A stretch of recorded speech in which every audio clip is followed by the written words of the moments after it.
이 랠리에 대한 부분의 연장선에서 수급을 더 공급할 수 있을 것인지, 아니면 현재 랠리를 끝맺음을 하고 차익 실현을 내보낼 것인지에 대한 싸움이 시작될 것으로 보여집니다. 안녕하십니까, 파생왕 송대표입니다. 2024년도 1월 2일 현재시간 오후 1시 30분을 지나고 있습니다. 자, 오늘 시장 이제 시작을 좀 보려고 합니다. 시장을 오전부터 좀 지켜보고 있는데요. 올 한 해가 시작되면서 좀 어떤 점이 다르게 움직일지, 또 지난 연말 장세와 지금 장세의 변화점 등을 한번 고려하면서 오늘 시장에 맞춤 브리핑 한번 해드려 보도록 하겠습니다. 우선 지난 금요일이죠. 지난 금요일과 토요일 새벽 마감하는 증시는 약보합에서 마감됐습니다. 다우지수는 전일 대비해서 0.05% 하락했고 20포인트 정도만 하락한 37,689포인트에서 하락 마감했습니다. 위치를 보면 딱 5일선을 지지받은 모습을 보이죠. 정확하게 5일선에 좀 걸리면서 지지를 받은 모습을 보이는데, 화면 돋보기에서 보시는 것처럼 일시적으로 5일선을 훼손하기도 했습니다. 하나 기존에 있었던 추이가 여전히 강세했던 점을 감안했을 때 충분히 사수를 했고 5일선을 지키면서 마감을 했습니다. 자, 이렇게 표현하니까 되게 세네? 굉장히 강하네 라고 표현할 수 있는데, 그렇게 바라만 볼 게 아닌 게 지금 설명드릴 내용이 됩니다. 근래에 제가 계속해서 거래량에 대해서 설명을 드리고 있는데요. 이게 만약에 지금 거래량이 그래도 연말장 치고 마감 납회를 치고 거래량이 좀 올라온 편이에요. 하단에 거래량을 보시면 좀 올라왔죠. 보통 거래량이 만약에 이렇게 죽어 있었던 상태 정도가 되니까 이 정도의 지지가 나왔던 거지. 만약에 여기서 거래량이 현 직전 거래량을 완전히 넘어서는 정도의 수준까지 물량이 나왔다고 하면 5일선을 지키기에는 쉽지 않았을 것으로 보여집니다. 그만큼 약간의 압박이 있었던 움직임이었다 볼 수가 있는데, 연말 장이니까 이 정도로 버티고 끝났다 정도로 보시는 것이 적절해 보입니다. 전체적으로 연말 구간에 들어오면서, 마감일 구간에 들어오면서 거래가 굉장히 환산했고요. 거래가 환산하다는 얘기는 트레이딩이 거의 이루어지지 않다 보니까 공격적인 매수세라든지 또 공격적인 차익 실현이라든지 이 두 가지가 나타나지 않았기 때문에 이 정도에서 시장이 마감됐다고 보시는 것이 맞다고 보여집니다. 지수 측면에서 볼 때는, 다우지수 측면에서 볼 때는 저 정도 그림이 나타났는데, 또 나스닥은 또 느낌이 사뭇 다른 게, 나스닥은 그래도 다우지수보다는 압박력이 좀 높았어요. 0.39%가 하락 마감했는데, 보시다시피 아주 무서운 속도로 단숨에, 이게 15분짜리 캔들인데 하나, 둘, 셋, 넷, 4개니까 4, 5, 20에 60분이지 않습니까? 60분, 그러니까 1시간 동안 숨도 못 쉬게 미뤄져 버렸어요. 그러면서 물량을 굉장히 많이 소진을 좀 해줬는데, 일주일 동안 물량을 소진하지 않고 계속 버티고 있던 시장이 장 막판이 되면서 갑자기 물량을 투매하기 시작하면서 시장을 밀어냈다는 거죠. 그리고 그 여파가 아직까지도 이어지고 있는 상태입니다. 무슨 말씀을 드리고 있는 거냐면, 현재 하방 압력이 걸려있는 매물출회가 나타나고 있다 볼 수 있고요. 대신 조금 보셔야 될 건 뭐냐면, 현재 나타난 물량의 추이가 공격적인 하방 압력의 물량은 아니에요. 이건 좀 명확히 할 필요가 있어요. 공격적으로 야 무너져라 하고 때리는 매도는 아닙니다. 때리는 매도는 아니고, 지금 떨어지고 있는 물량은 청산 물량, 그동안 있었던 매수에 대해서 차익이 나타났던 물량이라고 보실 수 있어요. 그래서 고점에서 물량을 좀 소진하면서 밀어내는 동작이 나왔는데, 제가 이 영상을 찍기 앞선 영상들을 보시면 이 설명을 계속해서 드리고 있는데, 거래가 없는 상승을 만들었다. 거래가 없는 상승을 만들었기 때문에 차익 실현이라든지 신규 매도가 나오면 너무 취약할 수 있다라는 취지로 반복적으로 며칠간 말씀을 드렸는데, 바로 그 동작이 장 마감일날 등장이 됐어요. 국채가 움직이는 시점에 움직였기 때문에 뭐 국채라고도 포인트를 잡으실 수가 있는데 너무 그렇게 중구난방으로 이런 이슈 저런 이슈를 갖다 붙이면 한도 끝도 없는 상태가 되고요. 그 이슈보다는 아주 간결하게 차익 실현이 나타나서 밀렸다 정도로 보시는 게 맞다고 보여집니다. 자, 그럼 이제 새해가 시작되면서 좀 보셔야 될 측면은 지난 마감 2주 정도는 사실 거래량이 너무 없어서 그냥 물 흘러가는 대로 흘러갔어요.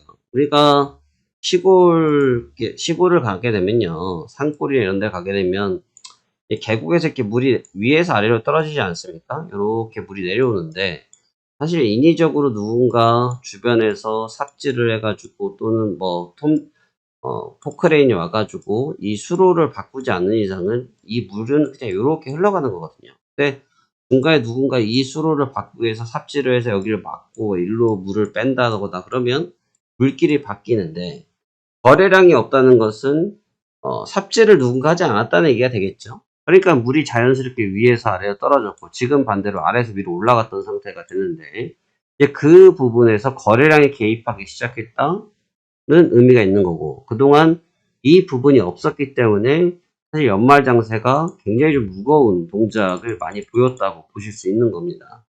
전체적으로 그러한 분위기가 지배적이었던 것은 워낙 11월, 12월 달 장세가 뜨거웠다 보니까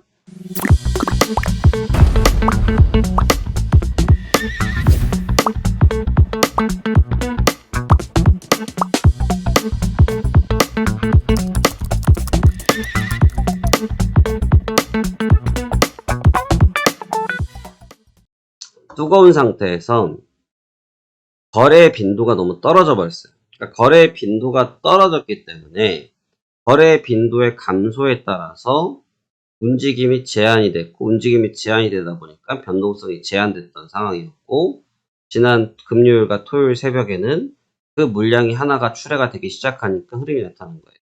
아마 이제 새해가 시작됐고 휴가에서 복귀를 했기 때문에 미국 시장 기준이에요. 이제 본격적인 거래가 활발하게 이루어질 것으로 보여집니다. 이제 관건은 뭐가 되냐면 과연 2달 동안 이어졌던 랠리 부분에 대한 부분입니다. 2달 동안 이어졌던 랠리에 대한 부분인데 이 랠리에 대한 부분에 연장선에서 수급을 더 공급할 수 있을 것인지 아니면 현재 랠리를 끝맺음을 하고 차익 실현을 내보낼 것인지에 대한 싸움이 시작될 것으로 보여집니다. 그래서 지금 분위기를 봐서는 차익 실현은 어느 정도의 시기까지는 할 것으로 보여지는데 이제 방향성의 목표치는 그 물량이 어느 정도 쏟아지는지를 바라보는 것이 관건이 될 것 같아요. 현재 그것을 엿보기 위해서는 금 가격이라든지 유가의 움직임들을 보셔야 되는데 지난주는 특히 그랬는데요. 유가의 자금이 좀 빠지면 주가에 들어오고 주가의 자금이 좀 빠지면 골드에 들어오고 이런 식의 형태를 많이 보여주지 않았습니까? 근데 지금 봤을 때는 국채 가격이 다시 조금 올라오고 있다는 점을 주목해 봐야 될 것 같고요. 채가 아직 3.9선에서 움직이고 있지만 4.0대까지를 강력하게 안 잡게 대해서는 조금 의구심이 들긴 하지만 여전히 국채 쪽의 움직임이 좀 견고하게 버티고 있고 골드는 여전히 2,000불 이상에서의 압박을 하고 있기 때문에 단기 매도 차익은 어쩔 수 없는 상황이 나타날 수밖에 없다라고 보는 것이 현 시점에서는 적절한 뷰라고 보여집니다. 결국은 어느 정도의 목표치를 잡을 수 있을지 어느 정도의 타겟팅을 잡을 수 있을지를 보는 것이 중요한 관점이 될 것 같고요. 지금 국제유가의 움직임이 70불 선에서의 좀 브레이킹이 좀 걸려있는 상태거든요. 70불 선에서 좀 브레이킹이 걸려있는데 유가가 추가적인 하방 조정이 나타나지 않으면 사실 레벨업을 더 할 확률이 높아요. 제가 일주일에도 이 구간에서 말씀드렸는데 유가가 계속해서 무너지기보다는 70불과 72불을 지키고 반등하려고 할 것이다 라는 말씀을 드렸고 1차 반등을 했었거든요. 지금도 관점은 비슷할 것 같습니다. 그래서 일단 주가가 좀 불안할 때는 유가의 움직임이 그와 같은 방어적인 형태를 보일 확률이 아주 높기 때문에 유가가 좀 방어적인 형태가 될 수 있다고 보여지고요. 그 다음에 다우지수 또한 5일선을 시도하고 테스트를 하고 있는 상태이기 때문에 단기적인 차익 실현 매물 테스트는 반복적으로 이어질 것으로 보여집니다. 이제 지난주까지는 또 블랙 시즌이라 쉽게 말하면 지표가 클로징 된 시기라서 지표의 영향력이 굉장히 좀 적었다라고 보면 다시 이번 주부터는 아직 본격적으로 시작은 안 됩니다. 본격적으로 시작은 안 됩니다만 이제 글로벌 증시들의 지표가 다시 한번 오픈되는 시기이기 때문에 뭐 오늘 뭐 유로존 쪽에서 또 독일, 이탈리아, 프랑스 쪽에서 제조업들 PMI들이 발표가 시작되면서 지표 발표가 시작될 거고요. 미국 쪽도 제조업 PMI가 기다리고 있기 때문에 제조에 관련된 지표, 경기와 관련된 내용이겠죠. 관련된 지표들이 나타나기 시작하면서 변동성을 유발할 것으로 보여집니다. 오늘이 좀 중요할 것 같아요. 오늘이 왜 중요하냐면 지난 앞선 구간에서는 1차적으로 1차 조정을 받고 나서 한번 버텨냈었거든요. 1차 조정을 한번 받고 시장이 버텨내면서 반등을 하긴 했는데 결국은 그 추이가 다시 무너지기 시작을 했고 오늘 2차 조정을 받은 상태에서 지금 다시 한번 기다리고 있는 상태입니다. 여기에서 버텨내는지 안 버텨내는지 좀 의미가 있을 것 같아요. 버텨낸다라고 하면 고점에서 박스권을 계속 형성하려고 할 것이고 붕괴가 된다고 하면 추세가 좀 빨리 나타날 수 있기 때문에 이게 새해 초부터 얼마나 무브먼트를 빨리 가져갈지 여부를 지켜볼 수 있는 중요한 갈림길이 될 것 같다라는 것이 현재 제가 바라보고 있는 뷰가 될 것 같습니다. 변동성이 다시 좀 폭발적으로 늘어날 거예요. 그래서 최근에는 제가 일전에 영상에 말씀드렸던 것처럼 이게 참 피곤하게 한다. 새벽 2시, 3시, 4시 이때만 움직이니까 사람이 좀 피말리고 있는데 라는 말씀을 드렸었는데 이제 시장이 좀 활기를 찾을 것으로 보여지고요. 다시 11시부터 오전 11시부터 해서 아시아 시장에서도 변동수를 받을 것으로 보여지고 또 아시아 증시가 끝나고 나면 유럽 증시가 개장했을 때도 변동성을 받을 것으로 보여지고 해서 다시 활기찬 시장이 될 확률이 높기 때문에 조금 변동성에 주의하시면서 올 한 해 첫 거래를 잘 준비하시면 좋을 것 같습니다.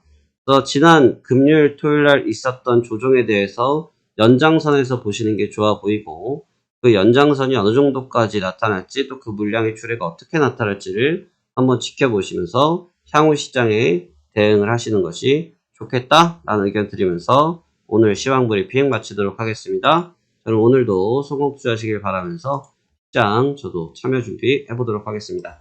감사합니다. 파생한 송 대표였습니다.